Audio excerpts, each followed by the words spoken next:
This is a short video to explain the assignment request for research method module for the postgraduate students. For this assignment, you need to compose a 3,000 words dissertation proposal. You should include a cover page with your name, the title of this module, and the student ID number, as well as how many words you've contributed to this assignment. Bear in mind that 3,000 word does not include the reference list or any appendices that you've included. So for the main text, then you should have the following sections. You should have an introduction section, which explains your research background briefly and present your research questions, research aims, and research objectives. Then for the second part, you should have a literature review that extensively describes and summarizes the important literature that you've read and analyzed based on the topics that you choose. The theoretical framework or hypothesis development could be part of the literature review, or you could use a separate chapter. Then you should include, very importantly, the methodology section. For the methodology section, bear in mind that you need to go to in-depth or details of the method and approach that you adopt for this dissertation proposal. That is, it's not as easy as mentioning whether you are doing a quantitative or qualitative research, but to give details of sampling strategy, the source of data, the type of questions that you want to ask in a survey or interview, if indeed you are collecting first-hand data. And lastly, you should include a ethics discussion section, which I give more details on week 10 when you're back from the Easter break. The submission deadline for this assignment will be 20th May, which is on Monday at 9 p.m. But I would suggest you to set an alarm clock at 6 p.m. and use that as the deadline to just give you sufficient amount of time to actually upload your work on Moodle. All works should be submitted via Turnitin on Moodle. Any work that has been submitted later than the submission deadline will be regarded as late submission, where there will be a penalty or capped mark.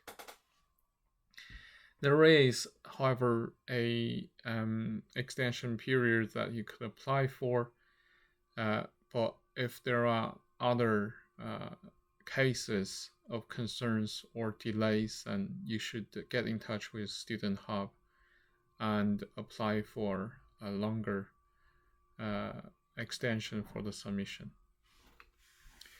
I have a few words about each section in the main text. For the introduction section, remember this is not a literature review, or this is not the section where you have detailed analysis. The introduction should be brief, that outlines relevant concept, theories, and most importantly, to pinpoint your contribution to existing understanding of the topic. Make sure that you include your research questions and research aim and objectives here, because that will give us a very clear idea of the topic or the direction that you're researching on. For the literature review, although it's out of the realm of the study of this module, I do believe that you should have a good understanding of how to compose a quality literature review already. Most importantly, literature review could need to be linked to the research topic that you're working on. So, for example, if you are introducing 2 or 3 theories, make sure that you link these 2 or 3 theories to the topic you're researching on, or let me know which theory or which group of theories you're using to analyze the topic of the research question. For the methodology section, as I mentioned, I need to be more in-depth.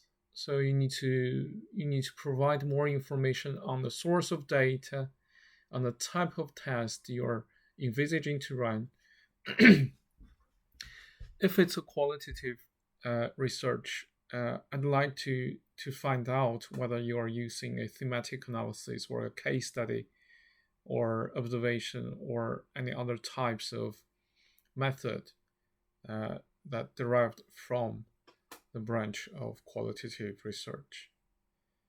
Of course, if you mention that you're using a case study, then hopefully you did the research on how to use case study to do a quality research and present your sampling strategy as well as the source of data accordingly to the kind of method that you will employ. For quantitative research, it's very similar kind of requirement. You should understand that quantitative research has probably more restricted or definitive answers or method to use for your specific research topic.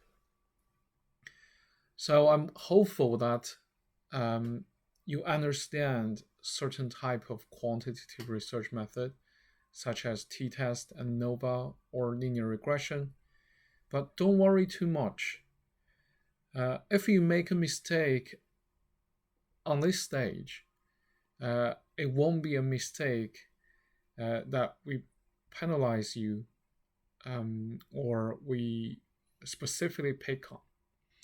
Rather, we see the whole picture. We'd like to see that how much you've researched on different type of method and how much you understand the method link to the research topics.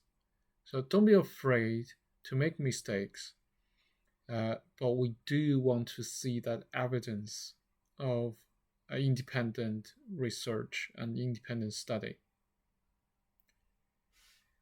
Then for the ethics consideration, there is no requirement for ethics approval for the submission of research proposal. So for this section, it's mainly preparing you for the submission of your dissertation or for the actual work of data collection for your dissertation. Although we don't have any requirement for ethical approval for the proposal, in week 10, I'll give you more details on how to actually go through the steps of getting that approval. But that approval will be for your dissertation instead of dissertation proposal. It is also essential to provide a list of reference for the dissertation proposal work. Bear in mind that your literature review should be relevant and your theoretical framework should be based on existing literature. We're not looking for a huge list of references, but looking for quality references that are academic source of information, such as journal articles, published books, book chapters, and so on. If you have to use news reports and such, please make sure that your source of information is solid and sound. If you like to attach any more information, you should use the appendix, but bear in mind that the appendix and the reference list are not within that 3,000 word limit. I hope this explains the most important points of the assignment for research method, but we still got 3 weeks of teaching when you're back from the Easter break, and you still have plenty of time to prepare for the submission. Meanwhile, if you have any specific questions, please do not hesitate to get in touch with me via email.